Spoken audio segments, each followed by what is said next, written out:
Welcome back guys, myself Piyush Goyal, company secretary from Jaipur.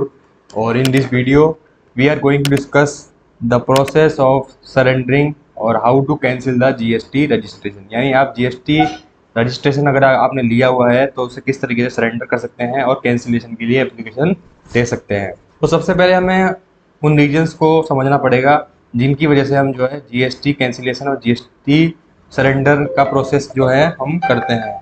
तो सबसे पहले उन रीजन्स को हम समझने की कोशिश करते हैं। यहाँ पर फर्स्ट जो रीजन है, अगर आपने GST वॉलेंटरी लिया था इस सोच के साथ कि आपका टर्नओवर कुछ टाइम के बाद जो GST रजिस्ट्रेशन की जो लिमिट है उससे आगे बढ़ जाएगा, पर अगर नहीं बढ़ा है किसी भी कारण से तो आप वॉलेंटरीली जो आपने रजिस्ट्रेशन लिया है उसको सरेंडर यहाँ पे कर सकते हो। इसके बाद बिजनेस क्लोजर, अगर आपका जो है बिजनेस आपने स्टार्ट किया और किसी भी वजह से चल नहीं पाया और क्लोज हो गया है तो आप उस वजह से भी GST रजिस्ट्रेशन कैंसिलेशन और सरेंडर के लिए दे सकते हो। या आपने नॉन टैक्सेबल टेरिटरी से नॉन टैक्सेबल टेरिटरी में शिफ्ट कर लिया हो अपने गुड्स और सर्विसेज को, तो उस केस में भी GST आपके ऊपर मैंडेटरी नहीं रहता है, तो उस केस में भी आप सरेंडर कर सकते हो।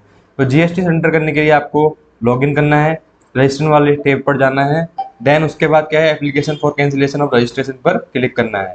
ठीक है, इसके बाद आपको जो है डॉक्यूमेंटेशन में एक रिटर्न एप्लीकेशन देनी होगी GST सेंटर के लिए, GST रजिस्ट्रेशन सर्टिफिकेट की कॉपी देनी होगी, स्टॉक्स की डिटेल बतानी होगी कि इनपुट कितना है, कैपिटल गुड्स कितना है, लेटेस्ट टैक्स पेड रिसिप्ट देनी होगी। इस तरीके से जो है आप ये कर सकते हो। अब हम देखेंगे process for cancellation of GST registration.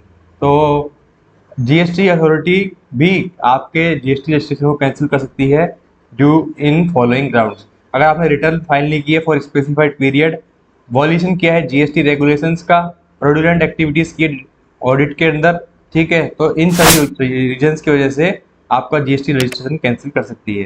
ठीक है, लीगल इम्प्लीकेशंस क्या क्या हो सकते हैं, तो legal framework for cancellation of GST registration ensures transparency and fairness in the process. Business must understand this that once their registration is cancelled they are no longer eligible to collect GST from customer or claim input tax credit। ठीक है, legal implication also include maintain financial record. Thank you very much for watching this. अगर आपको फिर भी इसमें कोई doubt रहता है GST कैंसिलेशन के प्रोसेस में तो आप बिल्कुल हमसे कांटेक्ट कर सकते हैं और आपके जो भी डाउट है हम कोशिश करेंगे कि उनको क्लियर करने की। Thank you very much.